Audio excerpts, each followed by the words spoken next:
Imagine करो कि हम साल 3000 में हैं और इंसान टेक्नोलॉजिकली इतना ज़्यादा एडवांस हो गया है कि अब हम इंटरस्टेलर ट्रैवल यानी कि दूसरे गैलेक्सीज में भी ट्रैवल कर सकते हैं।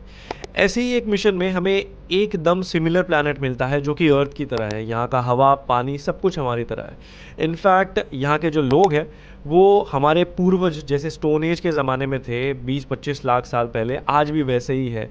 ये लोग पत्थर से आग जलाते हैं, जानवर की खाल के कपड़े पहनते हैं और ये आज भी खेती करना नहीं सीख पाए।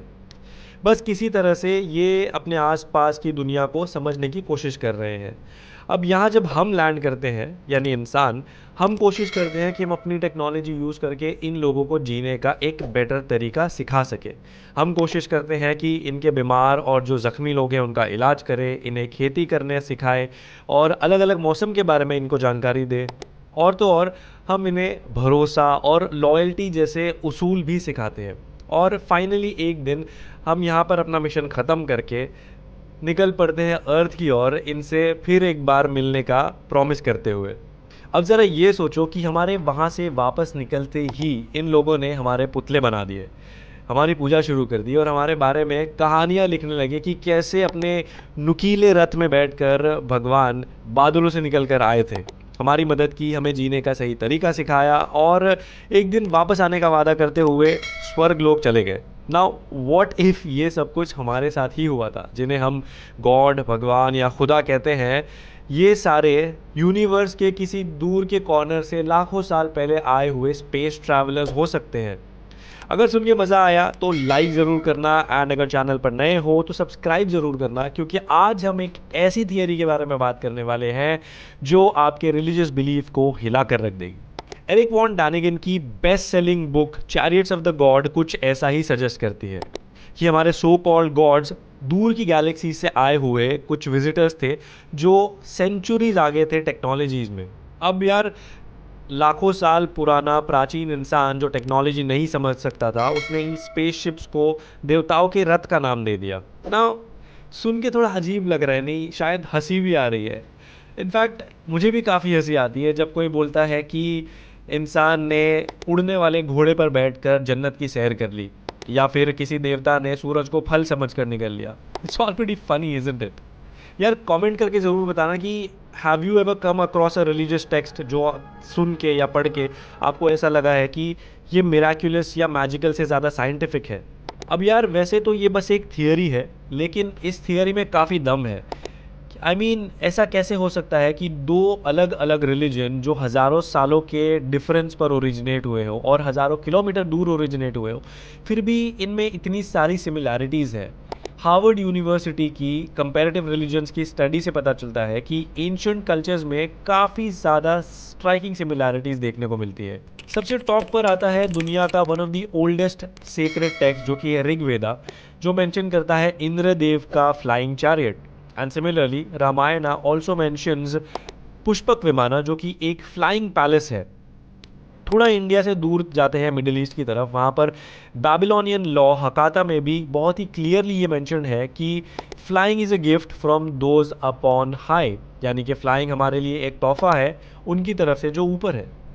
ऐसा कैसे हो सकता है कि एक एरा, एक ज़माना जहाँ पर लोगों को एरोडायनामिक्स की भी समझ नहीं है, वहाँ पर लोग ऑलरेडी फ्लाई करने की बात कर रहे हैं। And similarly Bible also mentions about Ezekiel's wheel which is a potential flying machine.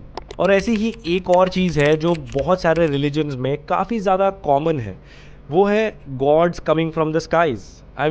Bible में एक्सोडस 19:9 में लिखा है कि भगवान यानी गॉड बादलों पर बैठकर अपने लोगों से मिलने आए। एंड सिमिलरली ग्रीक माइथोलॉजी में भी मेंशन है ज़्यूस का, जो कई बार आसमान से आते और जाते थे। And another example would be Nigerian culture, जहाँ पर ये मैंशन है कि उनका गॉड उरुन मिला कई बार आसमान से आते थे धरती पर अपने लोगों को गाइड करने के लिए।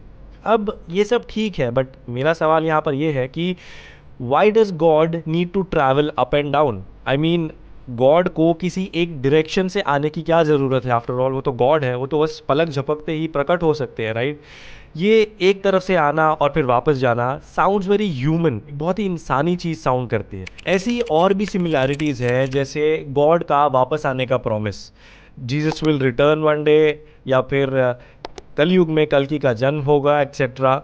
अब हमारे पास सारे ही पॉइंट्स डिस्कस करने का बिल्कुल टाइम नहीं है, तो आगे बढ़ते हैं।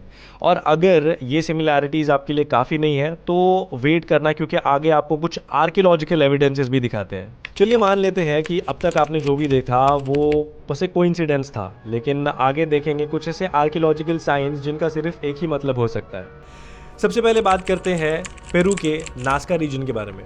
पेरू में नास्का प्रोविंस में हमें देखने को मिलेंगे बहुत सारे डिज़ाइंस, कुछ एनिमल डिज़ाइंस, कुछ ज्योमेट्रिक पैटर्न्स, तो कुछ ह्यूमनॉइड फिगर्स। अब इनकी खास बात यह है कि जब आप इनके पास खड़े हो, यानी कि ग्राउंड लेवल पे खड़े हो, तो आपको बस ये कुछ रैंडम लाइंस जैसी नज़र आएंगी, लेकिन जैसे ही आप 4 से 5,000 फुट ऊपर फ्लाई करते हो तब जाके आपको पता चलता है कि these lines form a larger image. अब यहाँ पर सवाल ये उठता है कि अगर इन फिगर्स को देखने के लिए आपको एक प्लेन लेकर 5,000 फुट ऊपर फ्लाई करना पड़ रहा है, तो इनको डिज़ाइन करने, इनको बनाने के लिए भी तो यही करना पड़ा होगा। एंड ऑनेस्टली मुझे नहीं पता कि 2,500 साल पहले ऐसा कौन सा प्लेन था जिसका यूज़ किया गया। हाँ, कुछ लोग ये ज़रूर बोलेंगे कि ऋग्वेद में जो विमान है या फिर बुराक द फ्लाइंग हॉर्स का यूज़ किया गया, और क्वाइट पॉसिबल हो भी सकता है, क्योंकि इनके लिए कोई सबूत तो नहीं चाहिए। ऐसा ही एक और एविडेंस हमें देखने मिलता है बोलिविया के पुमापुंकु रीजन में। यहाँ हमें देखते हैं बहुत ही बड़े और भारी stone blocks, and when I से भारी आई मीन 130 टन जितने भारी। और इन स्टोन ब्लॉक्स की सबसे बड़ी मिस्ट्री है इनकी कटिंग। ये इतने प्रिसाइसली कट किए गए हैं कि इनके बीच से एक रेज़र ब्लेड भी पास नहीं किया जा सकता। इनके जॉइंट्स और एंगल्स मॉडर्न ज्योमेट्री के हिसाब से एकदम करेक्ट बनाए गए हैं। इतना ही नहीं, ये स्टोन ब्लॉक्स एंडेसाइट और रेड सैंडस्टोन से काटे गए हैं, जो कि ग्रेनाइट से भी काफ़ी ज़्यादा स्ट्रॉन्ग मटेरियल है। एंड मॉडर्न स्टोन मेसन की अगर माने तो डायमंड टिप टूल्स और लेज़र इक्विपमेंट के साथ में भी इतना प्रिसीशन के साथ काम करना बहुत ही मुश्किल होता है। नाउ हैवी मशीनरी और एडवांस टेक्नोलॉजी के बिना ये सब करना बिल्कुल ही इम्पॉसिबल सा साउंड करता है। नाउ आई नो कुछ धर्म है, कुछ कल्चर्स हैं जो चांद के टुकड़े कर सकते हैं, और कुछ है जो पूरा का पूरा पहाड़ ही उठा सकते हैं। तो आई थिंक यही हुआ होगा यहाँ भी।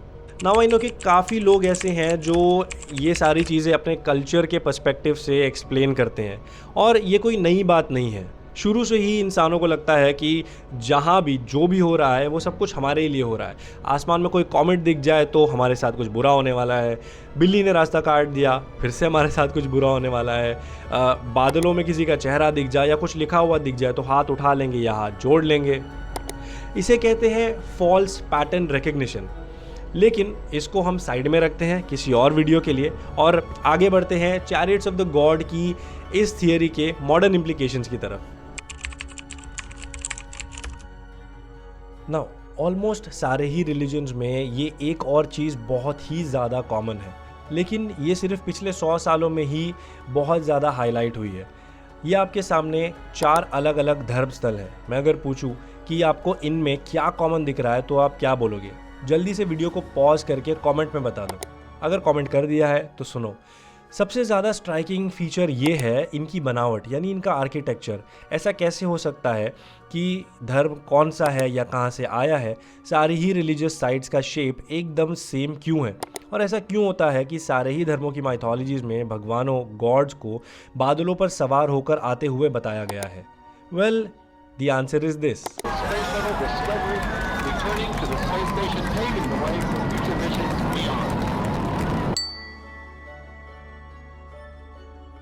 हाँ, ये सिर्फ किसी एक पर्टिकुलर ज्योग्राफिक लोकेशन या फिर किसी एक कल्चर से रिलेटेड होता तो मान भी लेते कि ये कोइंसिडेंस है, लेकिन this can not be A coincidence जब आपको ये around the world through out history same चीज़ें दिखाई दे रही हैं।